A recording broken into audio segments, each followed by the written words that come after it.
Hola amigos, bienvenidos a Podcast Oyo, el podcast sobre karate y sus practicantes. Hoy te traigo una nueva iniciativa. Vamos a hacer una columna específica para José Navarro Sensei, donde él te vendrá con sus reflexiones, sus pensamientos y ideas que tiene ganas de compartir con la audiencia. Entonces, este es el primer episodio de Reflexiones de José Navarro Sensei. Y bueno, esperemos que te guste. Saludos, soy José Navarro, me encuentro hoy en biblioteca personal aquí en casa, como siempre buscando conocimiento nuevo, buscando conocimiento transferible a mi arte principal como es karate, y entonces me he encontrado con una temática interesante y bueno, es lo que quiero aportar en este podcast. Hablar sobre lo que se llama las técnicas elementales de captura. En karate existen obviamente todas esas técnicas de captura, de control, de forcejeo, de proyección, solo que se trabaja casi siempre por encima y desde un punto de vista muy superficial. Sin embargo, tengo un libro que me he encontrado que se llama precisamente así, donde habla de 8 puntos esenciales para las técnicas de captura. Y es muy interesante lo que habla y perfectamente transferible y compatible con nuestros sistemas de karate, independientemente de nuestro estilo. Se basa en principios universales, en tácticas, en formas de trabajo muy lógicas, con las ideas muy claras. Entonces, vamos a ir reflexionando sobre las pautas que da, comentándolo y sacándole el mayor partido posible. Seguimos aquí un poquito con las reflexiones, siempre pensando en practicar, siempre pensando en mejorar, no solamente la parte de las habilidades físicas, sino también evidentemente trabajar el intelecto para comprender y luego esa comprensión pasarla a la práctica diaria, a la práctica física, a la que todos estamos enamorados, y a la vez esa práctica física, esa práctica que usamos las herramientas que tenemos, que es karate, se corrobore todo aquello que sabemos o que conocemos, ¿no? Pero bueno, hablando un poquito más en concreto, no tan general, me encuentro a veces que cuando quiero trabajar algún modelo o algún sistema técnico, por ejemplo, proyecciones, atrapes o agarre, lo que llamamos nosotros agarre, o técnicas de katame wasa, de técnicas de control,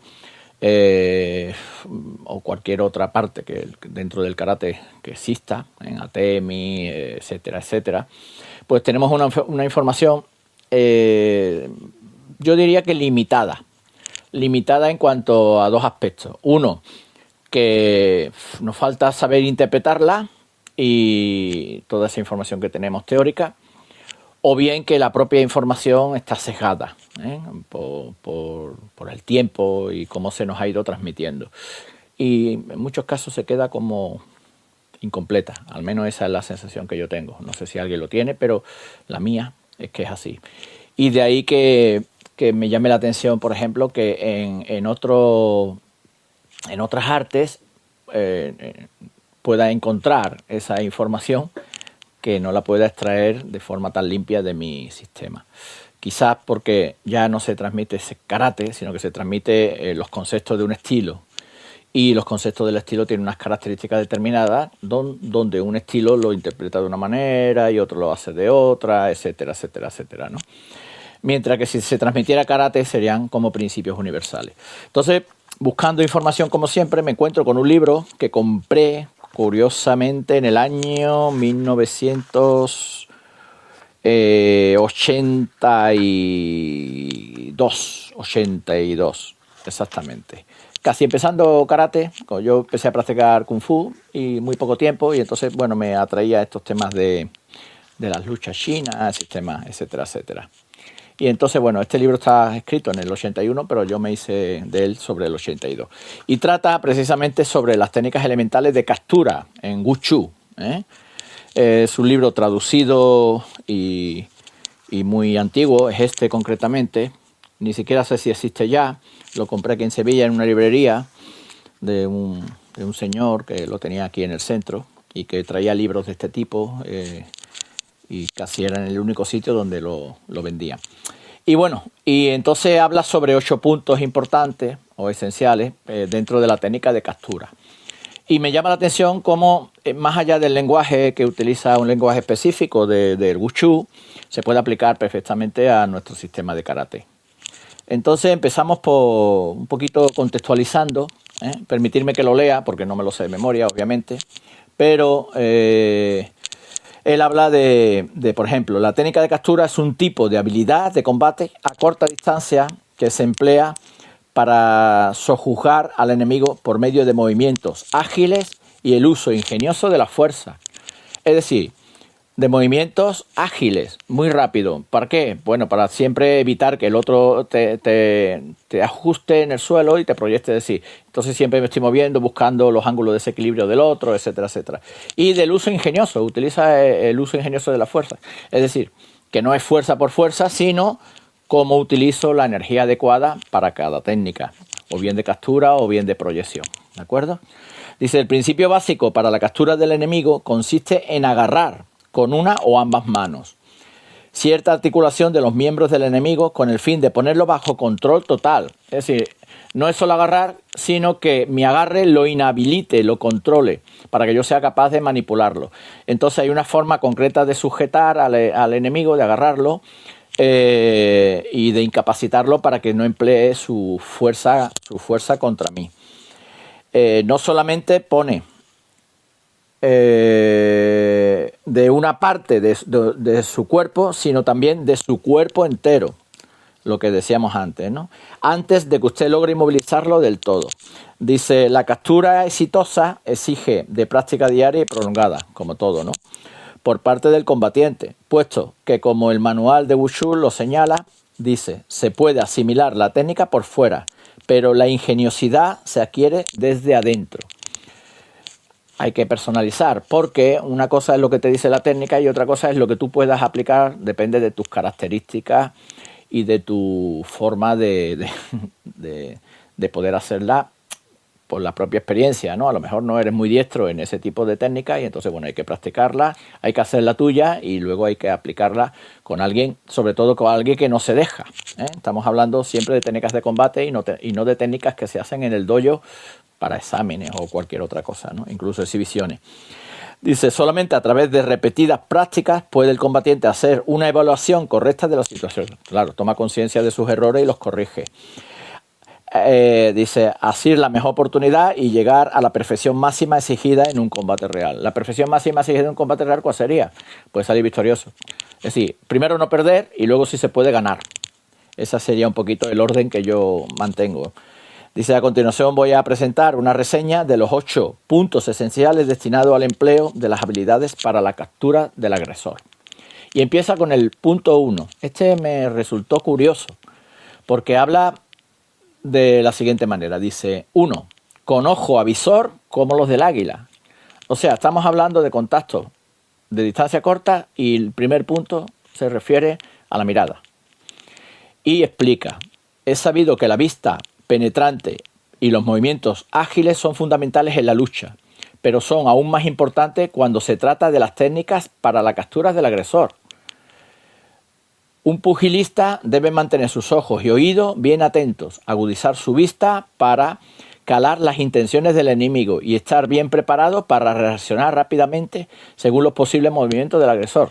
O sea, no se trata solo de escuchar con el cuerpo de dónde me presiona, sino captar la intención del oponente a través de la mirada. Al estar cerca, bueno, supongo que habrá determinadas intenciones que son visibles y otras que no, ¿vale? Me llama la atención aquí porque viendo a judokas he visto que casi no levantan la cabeza arriba. Tienen la cabecita un poquito más abajo y a veces la mirada no la tienen exactamente frente al oponente.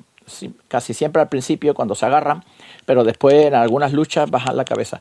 No sé si tiene que ver algo, pero podría estudiarse esta idea de la mirada a corta distancia, de cómo colocamos la cabeza para no ser, digamos, desvelado en nuestras intenciones y no sé si tendría cierta eficacia, pero bueno, ahí se abre una nueva materia de estudio que se podría investigar sobre ello. Entonces dice, la perspicacia de la vista tiene un significado especial si se quiere capturar a un enemigo que se mueve velozmente en una lucha enconada, pues solamente cuando los ojos están suficientemente alerta para descubrir la brecha instantánea abierta en el cuerpo del agresor, se tendrá la posibilidad de romper la defensa del enemigo y capturarlo. Bueno, no sé si esto tiene un valor también en la lucha real, como bien dice, o tiene que ver también un poco con el tema deportivo. No lo sé exactamente.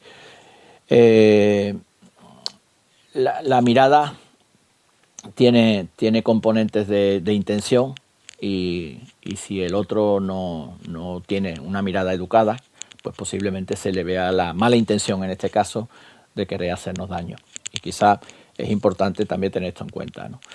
Dice, el segundo punto dice, con movimientos de manos tan rápidos como una flecha voladora. En el Wushu ya sabemos que se emplean muchas frases figuradas, ¿no? Para que una persona, es como que te da la idea y a través de la idea pues puedes captar un poquito más la información. Es más de feedback entre el que expresa y el que recibe que una palabra fría que puede ser interpretable, pero si aquí te da un poquito la idea a qué se refiere, pues bueno, la imaginación quizás llegue. Dice, se trata de la velocidad de los movimientos de manos que se realiza para capturar al agresor. Evidentemente, si vamos lento, pues el otro nos quita la mano rápidamente y ya no podremos agarrarlo. Se trata de estar bien posicionado y de sujetar lo antes posible. Dice, el combatiente usa principalmente sus manos para capturar al agresor, con movimientos coordinados de muñecas, codo y hombro y de algunas otras partes del cuerpo. Importante esto porque no se trata de velocidad pura y dura, se trata también de momento, de cómo coordino, del espacio que ocupo. Es decir, que aquí ya expresa también un elemento táctico, no solamente técnico, ¿no? O físico. Y esta parte expresa bastante bien a lo que se refiere, ¿no? Que es una técnica con componentes tácticos muy acentuados. Dice, la importancia de los movimientos de manos puede deducirse del elevado número de las destrezas al respecto utilizadas en la técnica para la captura del agresor, que son las 36 siguientes. Habla de 36 destrezas. Esto es una barbaridad. O sea, si ya dominar 2 destrezas es mucho, imaginaros dominar 36 en este caso, ¿no? Bueno, las dice en chino y no sé cómo se puede traducir. Algunas sí, por ejemplo, las conozco de agarrar, tirar, presionar, apartar, pero otras, habla del término Shan, Bie, Ban, Pi, Rao, An, Diao, Kou, Nie, Kuo, Kie, Kao, etcétera, etcétera. Así hasta 36. Habla también de los conceptos Yin Yang, por ejemplo, de Suo, de Goa, de Ti, de Bua. Bueno, son conceptos que si no tienes cierta habilidad con el arte, con las artes chinas, pues a mí se me escapan. Pero yo supongo que tienen que ver con posicionamiento, distancia, formas de agarrar, formas de tirar, formas de evitar que te tiren, cuál es la mejor forma de salida, o sea, el ángulo, etcétera, etcétera, ¿no? Pero bueno, aquí sigue, dice, la velocidad de los movimientos de manos debe ser tan grande que se parezca a una flecha disparada por un arco. La flecha logra dar en el blanco tan pronto como suena la cuerda y el agresor no tiene tiempo para parar sus movimientos de captura o defenderse de ellos. Aquí vuelvo a insistir sobre la velocidad. El cuerpo a cuerpo es preciso, ¿no? Que sea veloz, porque si vas lento sufres un contraataque, evidentemente. Creas un vacío, un hueco, y entonces se te responde con cierta facilidad. El tercer punto, dice, con paso tan firme como el de un tigre agazapado. Aquí ya empieza a hablar del enraizamiento y todas estas cosas que conocemos en karate también, ¿no? Y que está presente en mucho de las cosas que hacemos, tanto de katas como de quijones. Dice, la técnica para la captura del agresor requiere que el combatiente tenga Shuangong, que habla de habilidad de resistir a pie firme, empujones o puntapiés. Es decir, me tengo que colocar de una manera que no solo impida al otro moverme, sino también patearme. Así que, claro, no voy a ofrecer la zona más blanda. Así que alguna posición Hanmi con la colocación, si nos fijamos un poquito en Sanshin, por ejemplo, quizás, o Fudo podría ser una de las posiciones que se puedan usar, ¿no? Hay que entender que en las artes que conocemos más clásicas, como de atrapes y todo eso, están prohibidas las técnicas de piernas, pero aquí no, porque está hablando de combate real. Entonces la posición de agarre frente al oponente no puede ser solamente sólida, como pasa en judo, sino que tiene que prevenir que te den un puntapié en zonas que no deseamos, ¿vale? Dice, la firmeza de los pasos refleja las habilidades básicas de un combatiente. Es difícil lograr una captura exitosa si se carece de firmeza en la parte inferior del cuerpo. Dice, si usted exhibe un shuangong, es decir, una firmeza, un enraizamiento, si queremos llamarlo, inestable en el combate, el enemigo puede sacar ventaja de la situación y realizar un contraataque sorpresivo para cambiar la situación a su favor. No habla solo de estar conectado en el momento que proyectamos, sino durante todo el proceso que dure en ese momento el combate. Es decir, conexión absoluta, no por parte.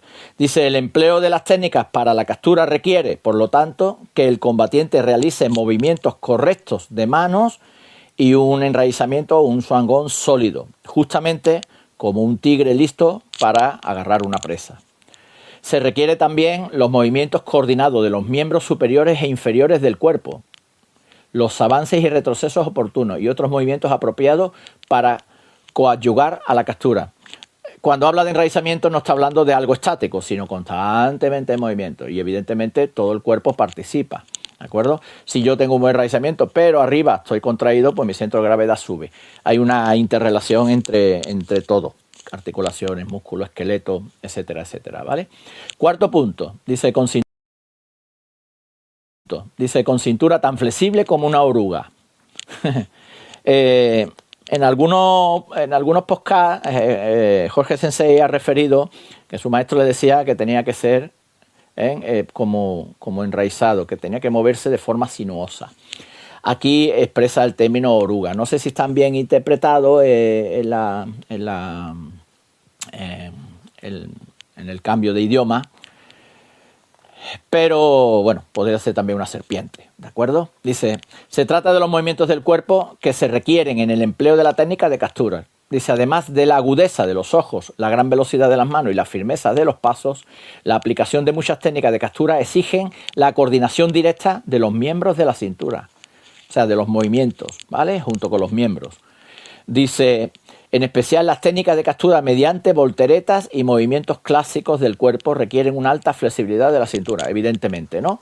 Tenemos que movernos no rígido. Si no subimos el centro de gravedad, tenemos que ser sinuosos para poder entrar dentro de la guardia del oponente. Dice, en un combate que implica los 7 métodos de captura, a saber, dice, los 7 métodos de captura son dar puntapiés, golpear, arrojar, lanzarse sobre el enemigo, empujar, chocar y capturar. El combatiente tiene que depender del alto grado de coordinación corporal para realizar movimientos tácticos como los de avanzar y retirarse, agacharse y dalearse, darse vueltas y girar, esquivar y rehuir antes de lograr someter al agresor. La coordinación apropiada y ágil de la cintura constituye una condición fundamental para la exitosa ejecución de los movimientos arriba mencionados. La cintura como eje central de todo esto. O sea, si no tiene cintura, muchas de las cosas que aquí explica de estos 7 puntos no se podía realizar. Quinto, dice, valerse de los ejercicios respiratorios para concentrar la fuerza. Dice, la práctica de las técnicas de captura deben coordinarse con la práctica de Qigong o ejercicios respiratorios, que forma la base para adquirir fuerza y técnicas interiores. Sin la cultivación interior del Qigong, no se pueden lograr fuerzas o técnicas inferiores. Si yo tengo siempre la respiración alta, no solo me voy a agotar a nivel físico, sino que también voy a descoordinar el movimiento. Cuando nos cansamos y la respiración falla, se producen descoordinaciones, ¿vale? En el cuerpo a cuerpo, cuando yo bajo la respiración, mi centro de gravedad baja también. No hace falta que estemos conscientemente, ahora bajo, ahora subo, pero sí que la respiración se vaya ajustando a cada momento, ¿no? Cuando empiezo a respirar por la boca, tengo problemas, ¿no? De ahí que para poder usar la respiración tengo que tener un trabajo respiratorio, igual que para poder usar la fuerza, pues trabajo la fuerza pues para poder usar la respiración, aquí le hablan en Shikun, pero podemos hablar de Kokyu en japonés, tengo que tener una cierta práctica, una cierta habilidad. Entonces dice, cada uno de los 7 métodos de combate está íntimamente relacionado con la práctica del Shikun. El manual de boxeo dice que, está hablando de boxeo chino, en este caso, en un combate la victoria pertenece al combatiente que respira profundamente y que solamente cuando el aire respirado circula por todo el cuerpo puede uno concentrar y dirigir sus técnicas y fuerzas a una parte deseada de su cuerpo. Aquí habla de dirigir la respiración. Estas dos frases explican, dice, la importancia de las técnicas y sus fuerzas interiores. Dice, el arte de dirigir la respiración es el arte de concentrar las fuerzas. Y por eso un combatiente bien entrenado en las técnicas de respiración profunda tiene ventajas en un combate real, pues se ve libre de todo indicio de falta de aliento o de inestabilidad que podrían llevarlo al fracaso. Ya lo hemos hablado, bueno, ya lo sabemos, ¿no? Cuando la respiración falla, pues influye en todo el sistema, obviamente, ¿no? O sea que incita a la práctica para tener éxito, no solo en las técnicas de captura, sino también cualquiera. Lo que ocurre es que las técnicas de agarre, de estar agarrado intentando capturar al oponente y movilizarlo, se requiere de mucho más esfuerzo que hacer una temia al aire. Y de ahí que sea muy, muy importante de cómo controlamos o cómo dominamos la respiración. Dice, cuando las fuerzas interiores se ejercen sobre el brazo atacante, dicho brazo queda inmóvil al ser empujado o rechazado por el adversario.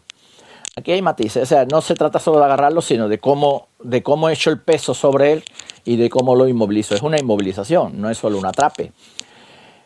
Dice, tales fuerzas pueden ir y venir con facilidad, concentrarse y dispersarse, combinarse y separarse a sus anchas. O sea, aquí está hablando puramente de tu show. Empujo, no puedo por aquí, me adapto, voy por el otro lado, me adapto, voy por el otro lado, hasta que consigo el punto adecuado y ahí atrapar, ¿vale? Dice, el combatiente que carece de entrenamiento en Shikon no podrá dominar la quinta esencia de las técnicas de captura, como tampoco logrará perfeccionar sus propias habilidades. Punto 6. Dice, con fuerza tan repentina como un relámpago. Antes de hacer uso de la fuerza al efectuar una captura, el combatiente tiene que descubrir los puntos débiles y brechas del enemigo. Aquí también está hablando un poco del Tui Show, es decir, de ese kakie, de cómo a través del contacto yo sé por dónde dirigir mi energía, veo las debilidades, veo cómo reacciona y la dirijo. No es simplemente atacar de forma indiscriminada un brazo, un cuello, una pierna, etcétera, etcétera, sino que tengo que aprender a escuchar. Y uno de los puntos fundamentales del Tui Show es escuchar. Escuchar no con los oídos, sino escuchar con el cuerpo, a través del contacto. Dice, una vez localizados con precisión tales puntos débiles o brechas, el combatiente se lanza de inmediato al ataque de forma repentina y sorprendentemente explosiva, tan rápido como un relámpago o una bala. Esto es lógico. Si ya descubro el punto, si tardo, lo que ocurre es que el otro se cubre y ya ese punto queda anulado. Tendría que buscar otro. De ahí la importancia de, ahí está, es decir, espacio-tiempo. Siempre espacio-tiempo. Dice, el combatiente debe consolidar y desarrollar ulteriormente con energía y resolución su superioridad sobre la parte débil del enemigo, apretando su agarre hasta tal punto que éste no pueda retirarse o relajar la toma, ni evitarla, ni escapar del asimiento, ¿no? De modo que se logra someter todo el cuerpo del adversario. Intentamos controlar al adversario a través de su brazo, de sus piernas, de sus articulaciones. No el miembro, sino a él. Dice el séptimo punto. Ya nos queda menos, pero son muy, muy interesantes todos. Por eso los quiero hacer en un solo vídeo o en un solo audio, para los que lo escuchen. Dice, el séptimo es el conocimiento y la experiencia perfeccionan las técnicas. Bueno, esto se cae por su propio peso, ¿no? Habría que explicar poco o todo lo contrario, habría que explicar mucho. Porque a veces solo nos olvidamos que la experiencia es fundamental para poder aplicar algo. Porque la experiencia se adquiere a través de la habilidad. Y en este caso, como estamos hablando, de poner en práctica algo, no de trabajar desde la dialéctica, sino poner en práctica algo contra un oponente que se opone, la técnica no es suficiente si no tienes la experiencia. No es tan fácil, quiero decir. Entonces dice, conocimiento y experiencia, de esto hemos hablado miles de veces, se refieren a la conciencia combativa de uno al desplegar las técnicas de captura, y a la habilidad para aplicar los 7 recursos básicos del arte del combate.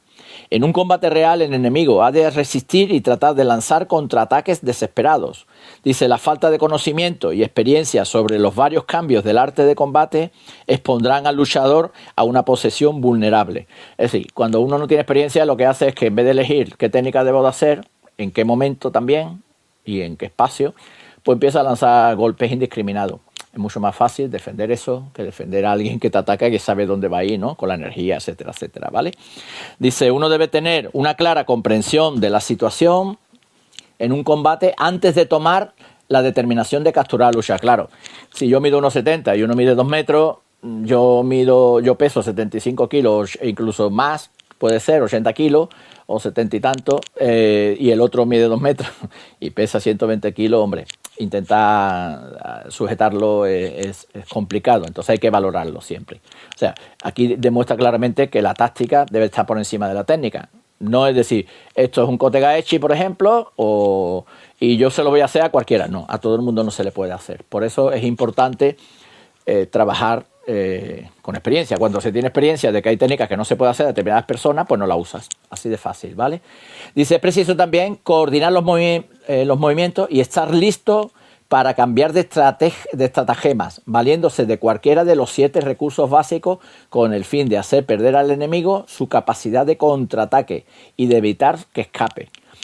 Es importante los contraataques en esta distancia, tenemos que tenerlo en cuenta, porque si nos empeñamos en querer atrapar una de las articulaciones, sí o sí nos podemos olvidar de que el otro tiene la otra libre. Entonces hay que controlar también ese aspecto.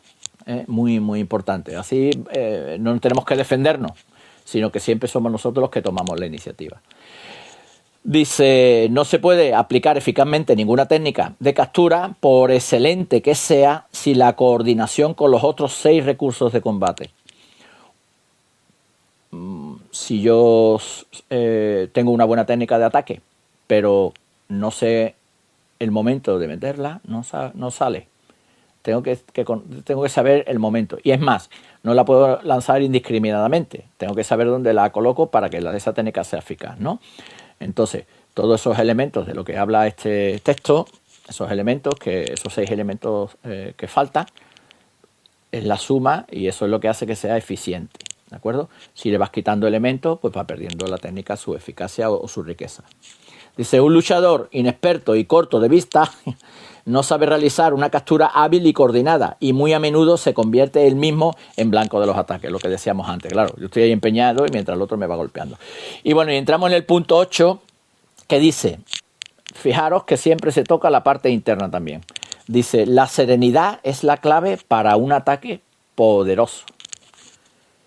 Y explica, la serenidad en un combate es de gran importancia para formarse un juicio correcto de la situación y para escoger rápidamente las técnicas apropiadas. Un manual de boxeo dice que quien tiene mucha pericia tiene presencia de espíritu. La calma y la serenidad tienen importancia especial en el combate de 1 contra 2. Evidentemente, si contra 1 es fundamental, está calmado, para poder ver, para que no se te escape información y que no sea reacciones inadecuadas las que predominen sobre ti. Es decir, que no sea, yo digo que no sea el caballo el que manda, sino el jinete, que no se descontrole la cosa, pues tengo que tener cierta serenidad. Imaginaros si en vez de contra uno es contra varios.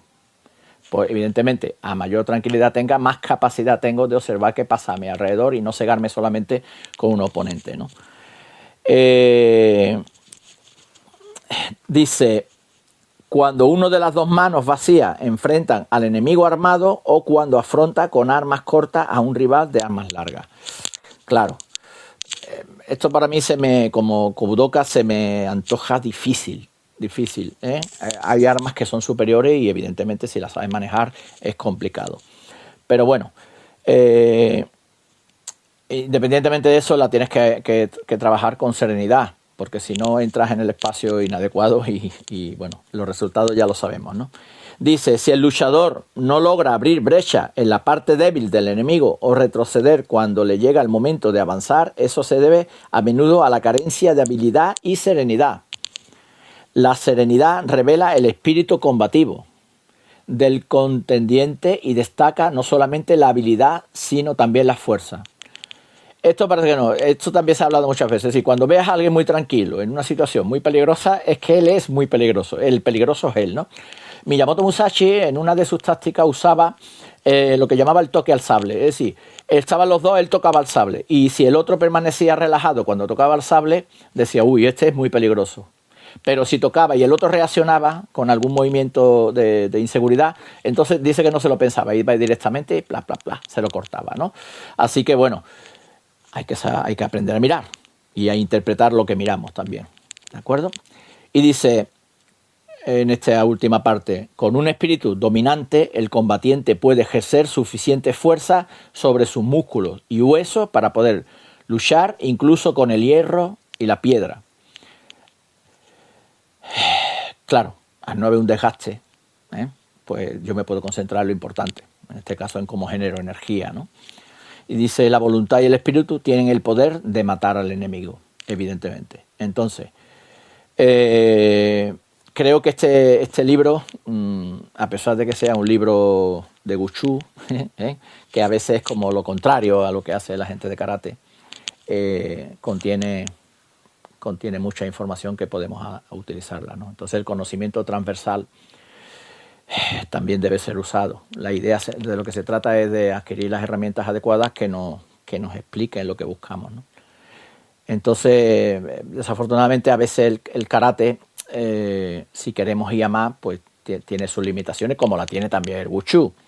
Lo que ocurre es que en algunos aspectos en el karate se han perdido y en otros sistemas que pretenden ser sistemas de combate o serlo, evidentemente se permanecen.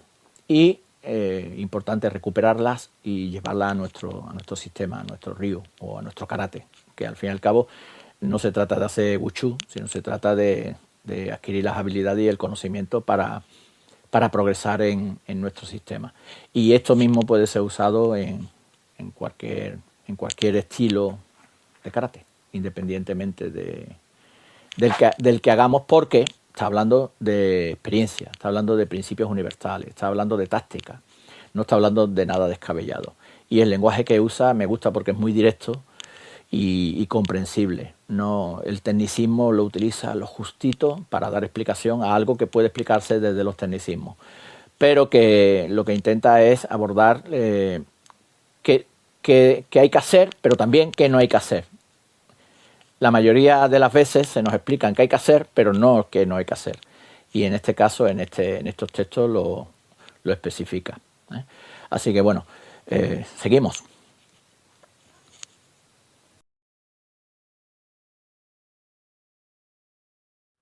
Esto ha sido todo por hoy. Espero que te haya gustado el contenido. Si te gustó, te pido que nos ayudes a llegarle a más gente, a nueva audiencia. Compártelo con tus compañeros de Dojo, con tus compañeros de Tatami. Se vienen grandes novedades dentro del Podcast Dojo. Y bueno, queremos traerte en esta aventura de crecimiento. Nos vemos en el próximo episodio.